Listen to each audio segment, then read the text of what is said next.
Salam saudaraku sekalian. Kali ini saya ingin menyampaikan renungan berjudul Ucapan Yesus disalib. Untuk itu silakan subscribe, share, dan like renungan ini. Tuhan Yesus memberkati. Ketika dia berada di salib, saat sedang merasakan penderitaan sakit yang luar biasa, Yesus mampu mengucapkan kata-kata yang tidak mungkin dilakukan orang lain. Ada 7 ucapan Yesus saat disalib, dicatat oleh Matius, Markus, Lukas, dan Yohanes. Yang pertama adalah, Bapa, ampunilah mereka. Yesus berkata, ya Bapa, ampunilah mereka, sebab mereka tidak tahu apa yang mereka perbuat. Lukas 23 ayat 34 bagian A. Inilah permohonan Yesus kepada Bapa di sorga atas pengampunan bagi mereka yang menyalibkan dia. Sebab mereka tidak mengetahui bahwa Yesus adalah sungguh-sungguh Mesias yang telah dijanjikan. Doa ini merupakan ungkapan kasih sayang yang tak terbatas kepada orang lain. Yesus mengajarkan cinta kasih kepada para muridnya, dan ternyata dia juga tidak hanya berbicara kepada orang lain, tetapi juga menerapkannya dalam hidupnya. Dia mengajarkan kepada kita, ampunilah musuhmu, dan itu pula yang dilakukannya pada mereka yang menganiaya dia. Berarti dia juga telah membuktikan bahwa semua yang diajarkannya juga dilakukannya. Yang kedua, kamu bersamaku di Firdaus. Lalu ia berkata, Yesus, ingatlah akan aku apabila engkau datang sebagai Raja. Kata Yesus kepadanya, aku berkata kepadamu, sesungguhnya hari ini juga engkau akan ada bersama-sama dengan aku di dalam Firdaus. Lukas 23 ayat 42-43. Ketika itu Yesus sedang disalib bersama kedua orang penjahat di sebelah kiri dan kanannya.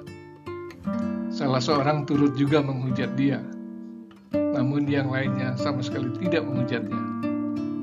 Bahkan penjahat itu menyatakan bahwa Yesus adalah orang yang tidak berdosa, dan dia juga mengakui dosa dan kesalahannya. Kemudian dia memohon agar Tuhan Yesus mengingatnya ketika datang sebagai Raja. Yesus pun tidak menolaknya. Di atas salib ketika rasa sakit menguasainya, Yesus pun masih mengingat nasib seorang penjahat yang minta diingat saat dia kembali masuk dalam kerajaannya. Yesus bahkan berjanji akan bersamanya di dalam Firdaus pada hari itu juga. Dia masih memperdulikan orang yang terhilang itu. Yang ketiga, Ibu, inilah anakmu, inilah ibumu. Ketika Yesus melihat ibunya dan murid yang dikasihinya di sampingnya, berkatalah ia kepada ibunya, Ibu, inilah anakmu. Kemudian katanya kepada murid-muridnya, inilah ibumu. Dan sejak saat itu, murid itu menerima dia dalam rumahnya. Yohanes 19 ayat 26-27. Ada 2 orang yang terlihat oleh Yesus. Yang seorang adalah ibunya, Bunda Maria, dan yang seorang lagi adalah murid yang dikasihinya. Ditafsirkan murid tersebut adalah Rasul Yohanes.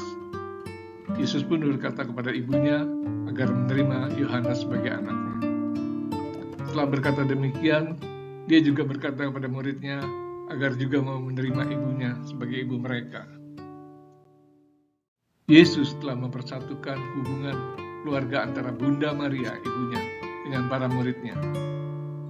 Perkataan itu menunjukkan sisi kebaikannya terhadap ibunya dan para muridnya, sehingga hubungan itu pun menjadi hubungan kekeluargaan. Yang keempat, Allahku, mengapa meninggalkan aku? Mulai dari jam 12, kegelapan meliputi seluruh daerah itu sampai jam 3. Kira-kira jam 3 berserulah Yesus dengan suara nyaring, Eli, Eli, lama sabachthani. Artinya, Allahku, Allahku, mengapa engkau meninggalkan aku? Matius 27 ayat 45-46. Pada jam 12, kegelapan meliputi seluruh daerah itu dan berlangsung sampai jam 3. Dan pada jam 3 berserulah Yesus dengan suara nyaring, Eloi, Eloi, lama sabachthani, yang berarti, Allahku, Allahku, mengapa engkau meninggalkan aku? Markus 15 ayat 33 sampai 34. Di saat kegelapan menyelimuti seluruh daerah itu, di dalam penderitaannya, Yesus pun merasakan bahwa Allah Bapa telah meninggalkan dirinya. Benarkah perkataan Yesus itu? Benarkah Bapa telah meninggalkan Yesus? Kita tahu bahwa Yesus dapat mengetahui segala sesuatu. Karena itu saat itu sungguh benar bahwa Allah Bapa sedang meninggalkan Yesus. Mengapa? Jelaslah, perkataan Yesus ini telah menunjukkan bahwa dirinya telah tertolak oleh Allah Bapa karena segala dosa manusia di seluruh dunia telah ditimpakan kepadanya. Karena Yesus yang tidak berdosa telah dipenuhi oleh segala dosa manusia yang amat menjijikkan, maka Allah Bapa telah meninggalkan Yesus. Di samping itu, karena Dia menampung dosa dunia ini, maka Yesus pun harus mati. Perkataan ini mirip dengan Mazmur 22 ayat 1 dari Raja Daud untuk pemimpin biduan menurut lagu Rusa di Kala Fajar. Mazmur Daud, Allahku, Allahku, mengapa engkau meninggalkan aku? Aku berseru, tetapi engkau tetap jauh dan tidak menolong aku. Daud digerakkan Roh Kudus membuatkan penderitaan dan sengsara yang dialami oleh Yesus tersebut. Yang kelima, aku haus. Sesudah itu, karena Yesus tahu bahwa segala sesuatu telah selesai, berkatalah ia, supaya genaplah yang ada tertulis dalam kitab suci, aku haus. Yohanes 19 ayat 28. Yesus kemungkinan mengalami dehidrasi karena kehilangan banyak darah dan cairan tubuh. Ia bahkan belum makan atau minum sejak perjamuan terakhir pada malam sebelumnya, dan ia dalam kondisi yang sangat haus.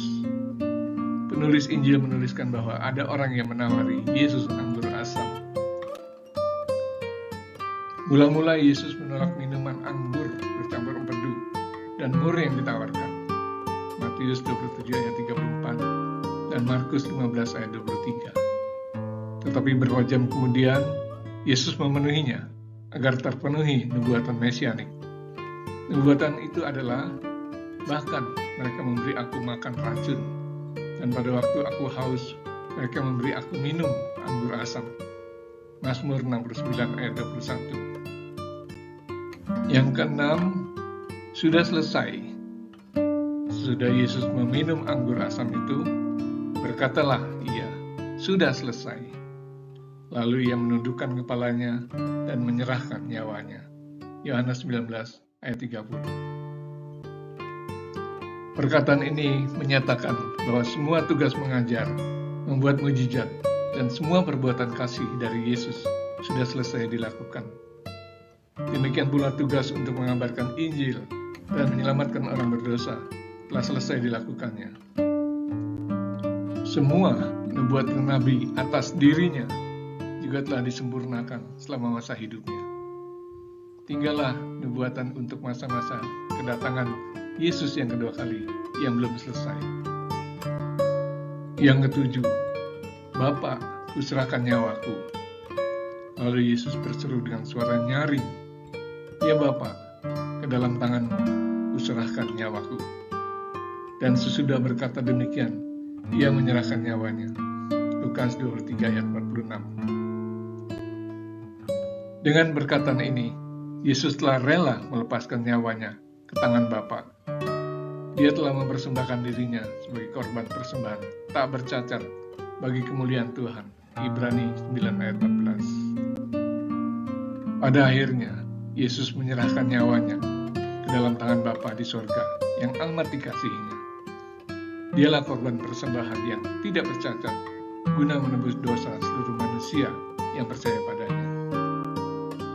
Hanya Yesus yang mampu. Tuhan Yesus dengan sepenuh hati mengucapkan kalimat-kalimat yang amat bermakna itu. Itu bukanlah ucapan manusia biasa. Hanya Dialah yang sanggup mengucapkan hal itu, sebab Dialah Tuhan dan Juru Selamat manusia. Amin.